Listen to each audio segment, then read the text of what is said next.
There is a war being fought right now, not in distant lands, not in the streets, not in boardrooms or battlefields you can see with your eyes. This war is being fought in the quiet chambers of your mind, in the space between your thoughts, in the moments when you stand alone with nothing but your own reflection staring back at you. Every man fights, but not every man wins the war within. The ancient Stoics knew this truth. Marcus Aurelius, emperor of Rome, commander of legions, understood that the greatest conquest was not of nations or enemies, but of the self. In his private journal, written by candlelight in his tent while rain drummed against canvas, he wrote, "You have power over your mind, not outside events. Realize this, and you will find strength." But what does it mean to conquer yourself? What does it look like when a man stands victorious not over others, but over his own fear, his own doubt, his own weakness? Picture this. A samurai sits in meditation before dawn, his sword resting across his knees. The world is still, his breathing is steady. In his mind, he faces every demon that has ever whispered his name. Fear of death, fear of failure, fear of being forgotten. One by one, he meets them with stillness, not with violence, but with understanding, not with force, but with acceptance. This is the way of the warrior who has learned that the fiercest battles are fought in silence. The Buddha spoke of this inner battlefield when he said, "Better than 1,000 hollow words is one word that brings peace." That one word is not spoken to others. It is spoken to yourself. It is the word that says, "I am not my thoughts. I am not my fears. I am not the storm. I am the stillness within it." You see, most men spend their lives fighting the wrong war. They battle their circumstances, their enemies, their limitations. They swing their swords at shadows, while the real enemy, the voice that tells them they are not enough, the fear that keeps them small, the doubt that chains them to mediocrity, remains untouched, growing stronger in the darkness of their unconscious mind. But there comes a moment in every man's life when he realizes the truth. The moment when he understands that he has been his own jailer, his own judge, his own executioner. The chains that bind him are not made of iron or steel. They are made of thoughts he has chosen to believe, stories he has chosen to tell himself, limitations he has chosen to accept as truth. Epictetus, who knew the weight of actual chains as a slave, discovered something profound in his bondage. He learned that no man can chain your mind unless you hand him the key. No one can hurt you without your permission, he taught. The slave became freer than his masters because he understood what they did not. That freedom is not a condition of your circumstances. Freedom is a condition of your mind. This is where the journey begins. Not with grand gestures or dramatic declarations, but with a quiet recognition. A moment of honest reckoning where you look into the mirror of your soul and see not the person you pretend to be, not the person others expect you to be, but the person you actually are. With all your fears, with all your doubts, with all your beautiful, terrible, magnificent humanity. And in that moment of recognition, something shifts. The war begins. But this is not a war of destruction. This is a war of creation. You are not trying to destroy parts of yourself. You are trying to understand them, to integrate them, to transform them from enemies into allies. The fear that once paralyzed you becomes the compass that points toward what matters most. The anger that once consumed you becomes the fuel that drives you toward justice. The sadness that once overwhelmed you becomes the depth that allows you to truly connect with others. Marcus Aurelius understood this alchemy of the soul. Confine yourself to the present, he wrote. Not because the past and future don't matter, but because this moment, right now, is the only battlefield where victory is possible. You cannot change what has already happened. You cannot control what has not yet come. But you can choose how you respond to what is happening now. This is the first lesson of self-mastery, presence. Not the shallow presence of distraction, but the deep presence of awareness. The kind of presence that allows you to watch your thoughts like clouds passing through the sky of your consciousness. You are not the clouds. You are the sky. Vast, unchanging, eternal. The ancient warriors knew this secret. Before they ever drew their swords, they learned to draw their attention inward. They understood that a scattered mind is a defeated mind. That a man who cannot control his thoughts cannot control his actions. That a warrior who has not conquered his own fear will fall to the first enemy who shows no fear at all. But how do you train a mind that has spent years running wild? How do you tame thoughts that have grown accustomed to chaos? How do you find stillness in a world that profits from your distraction? The answer lies not in force, but in patience. Not in resistance, but in acceptance. You do not conquer your mind by fighting it. You conquer it by understanding it, by sitting with it, by learning its patterns, its triggers, its deepest fears and highest aspirations. Seneca, advisor to emperors and student of wisdom, spent his mornings in this practice. Before the demands of the day could claim him, he would sit in silence and examine his thoughts like a general examining his troops. Which thoughts served him? Which thoughts weakened him? Which thoughts were based on truth and which were based on fear? Every new beginning comes from some other beginning's end, he wrote. The man you are becoming requires the death of the man you have been. Not a violent death, but a gentle letting go. Like a snake shedding its skin, you must release the old patterns, the old stories, the old limitations that no longer serve the person you are becoming. This process is not comfortable. Growth never is. There will be moments when you feel like you're losing yourself, when the familiar chaos of your old mind seems preferable to the uncertain stillness of your new one. This is normal. This is necessary. This is the price of transformation. The caterpillar does not become a butterfly by trying harder to be a caterpillar. It becomes a butterfly by surrendering completely to the process of dissolution and reformation. In the darkness of the chrysalis, it literally dissolves into soup before reorganizing into something entirely new. Something that can fly. You are in your chrysalis now. The old you is dissolving. The new you is forming. Trust the process. But trust does not mean passivity. The warrior's path requires action, but it is action born from stillness, not chaos. It is the action of the archer who draws back the bowstring in perfect calm before releasing the arrow with deadly precision.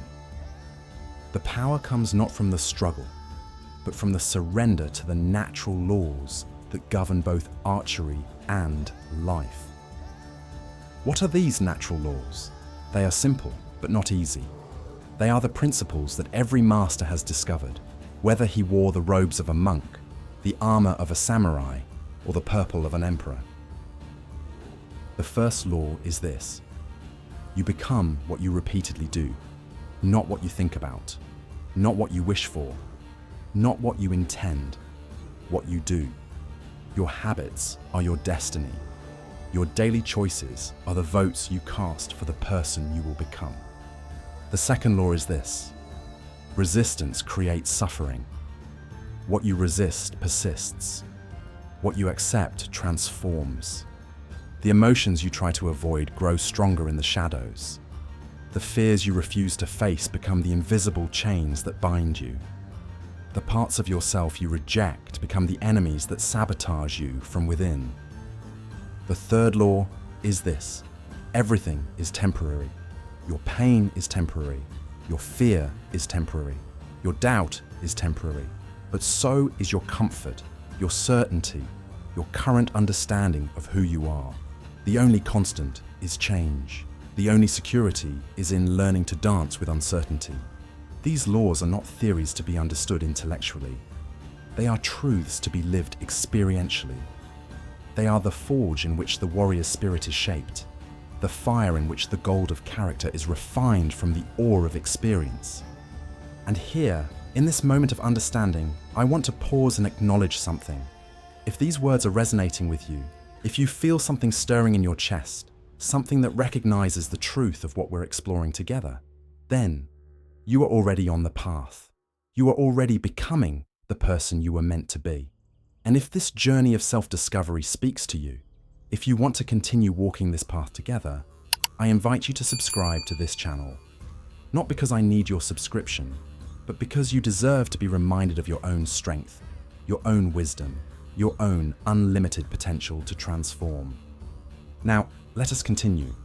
The path of self-mastery is not a destination you arrive at. It is a way of walking through the world. It is the difference between being a leaf blown by every wind and being the mountain that stands unmoved while storms rage around it. But even mountains change. Even mountains grow. The difference is that they change slowly, deliberately, from their own inner pressure, not from the chaos of external forces. This is what it means to be internally referenced rather than externally referenced. Most people live their lives like pinballs, bouncing from one external stimulus to another, their mood and direction determined by forces outside their control. The person who has conquered himself lives like a compass, always pointing toward his true north, regardless of the magnetic interference around him. But what is your true north? What is the fixed star by which you navigate when the storms of life obscure all other landmarks? For Marcus Aurelius, it was duty. Not duty as obligation, but duty as love in action.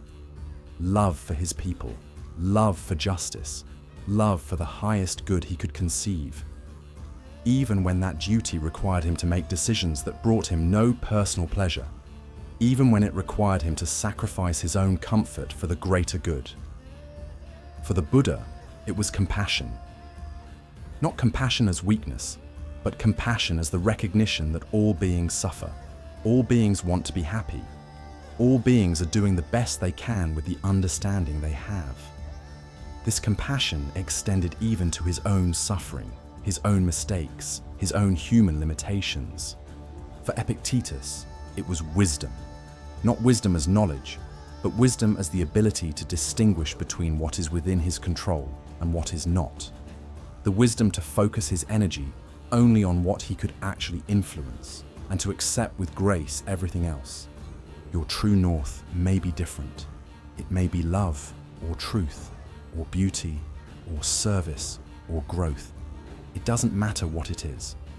What matters is that you choose it consciously, that you commit to it completely, and that you use it as your guide when the path becomes unclear. Because the path will become unclear.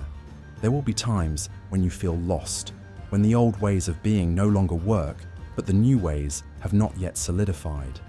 There will be times when you question everything, when you wonder if this journey of self-discovery is worth the discomfort it brings. In these moments, remember the story of the Japanese swordsmith. To create a blade worthy of a samurai, he would heat the steel until it glowed white hot, then hammer it, fold it, heat it again, hammer it again, hundreds of times. Each heating and hammering removed impurities and aligned the molecular structure of the metal. The process was long, difficult, and required tremendous skill and patience. But the result was a blade of legendary sharpness and strength. A blade that could cut through armor, that could serve its master faithfully for generations. That became not just a tool, but a work of art. A meditation on perfection. You are both the swordsmith and the blade. You are heating yourself in the fire of conscious attention, hammering yourself on the anvil of daily practice, folding yourself through the integration of shadow and light. removing the impurities of unconscious reaction and aligning yourself with your deepest values. The process is not quick, it is not easy, but it is the only way to create a life of true strength, true beauty, true purpose. And as you walk this path, you will begin to notice something remarkable. The things that used to disturb your peace will lose their power over you. The opinions of others will matter less than the opinion of your own conscience. The external circumstances that used to determine your happiness will become simply the weather through which you walk, sometimes pleasant, sometimes challenging, but never defining who you are. This is not indifference. This is not emotional numbness. This is the deep peace that comes from knowing who you are and what you stand for. It is the unshakable confidence that comes from having faced your own demons and emerged victorious. Not because you destroyed them, but because you understood them, integrated them, and transformed them into allies.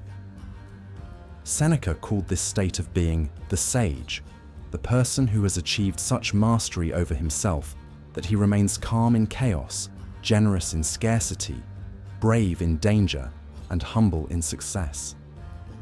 Not because he is superhuman, but because he has learned to see through the illusions that torment most people. The illusion that happiness comes from external circumstances. The illusion that security comes from controlling others. The illusion that worth comes from achievement or recognition. The illusion that peace comes from the absence of problems. The sage knows that happiness comes from alignment with your values, that security comes from trusting your ability to handle whatever comes, that worth is inherent, not earned, that peace comes from accepting what is while working skillfully toward what could be. But you don't have to be a sage to benefit from these insights. You don't have to achieve perfect mastery to experience profound transformation. Every step on this path brings its own rewards. Every moment of conscious choice rather than unconscious reaction is a victory. Every time you choose response over reaction, you become a little more free. And freedom, true freedom, is not the ability to do whatever you want. True freedom is the ability to want what you choose. It is the alignment between your deepest values and your daily actions. It is the integration of your shadow and your light into a coherent whole. It is the peace that comes from knowing that regardless of what happens to you, you have the tools to handle it with grace. This is what the ancient warriors understood. This is what the great philosophers taught. This is what the mystics experienced in their deepest meditations. The recognition that you are not a victim of your circumstances, your emotions, your thoughts, or your past. You are the author of your response to all of these things. And in that response lies your power. In that choice lies your freedom. In that moment of conscious decision lies the difference between living as a slave to unconscious patterns and living as the master of your own destiny.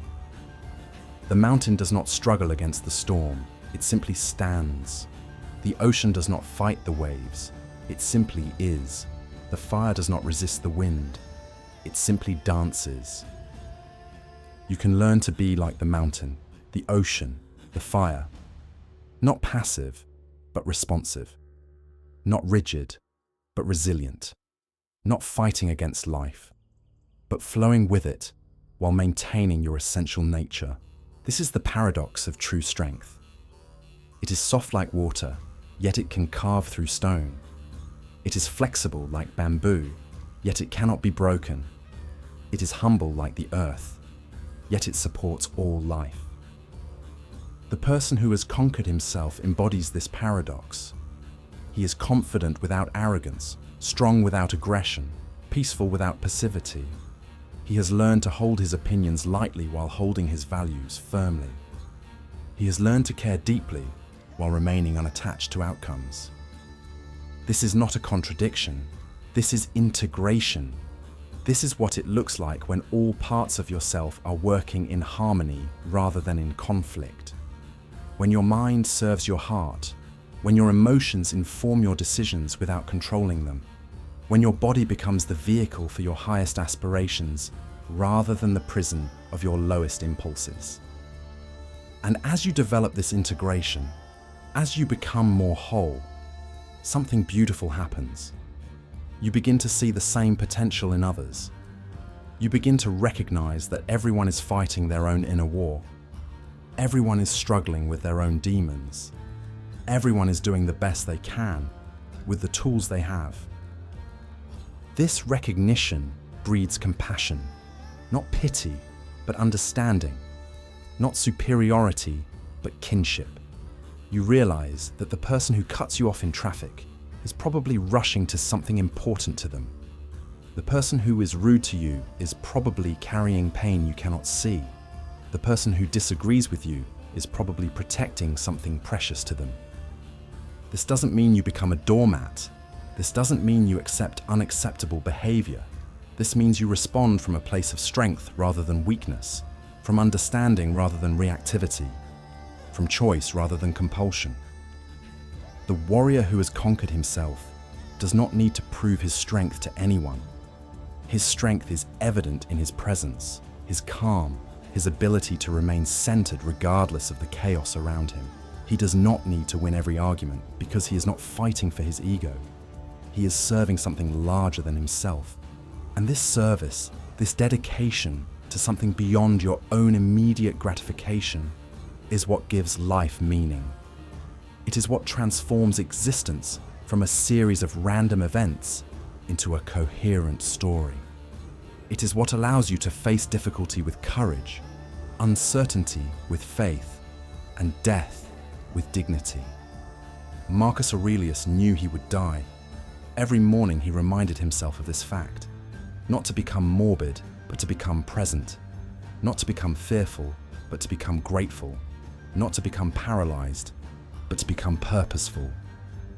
It is not death that a man should fear, but never beginning to live, he wrote.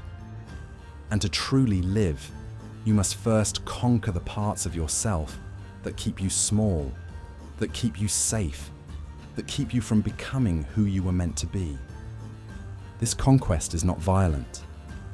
It is gentle but firm, like a loving parent guiding a child.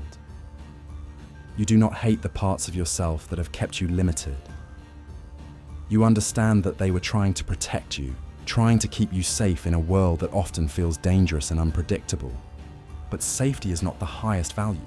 Growth is, love is, truth is, service is. And these values require you to step beyond the boundaries of your comfort zone, to risk failure, to risk rejection, to risk being misunderstood. The caterpillar is safe in its limited existence, crawling from leaf to leaf, never seeing beyond the branch it inhabits. But it is not free. It is not flying.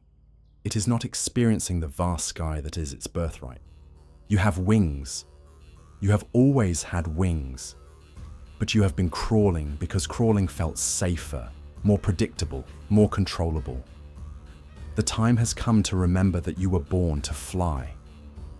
And as we near the end of this journey together, as these words begin to settle into your consciousness like seeds in fertile soil, I want to remind you of something important.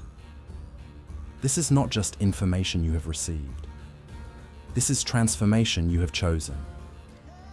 By listening to these words, by allowing them to resonate in your heart, by feeling the stirring of recognition in your soul, you have already begun the process of becoming who you were meant to be.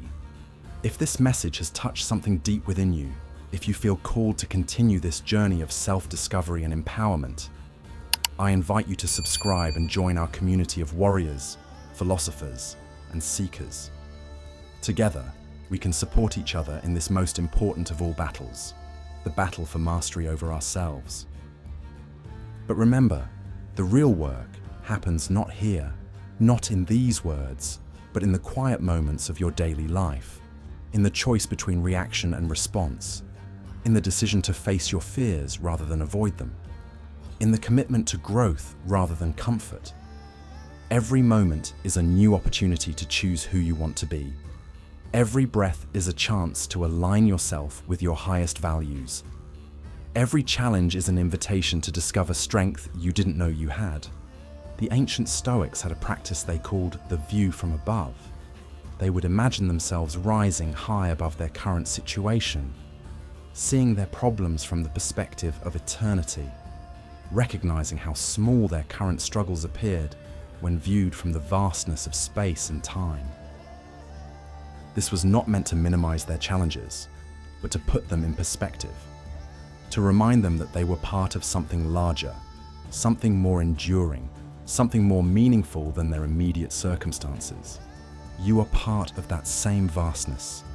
You are a unique expression of the same consciousness that moves the stars, that grows the trees, that beats your heart without your conscious effort. You are not separate from the universe. You are the universe, becoming conscious of itself through your eyes, your thoughts, your choices. This is not mystical nonsense. This is practical wisdom.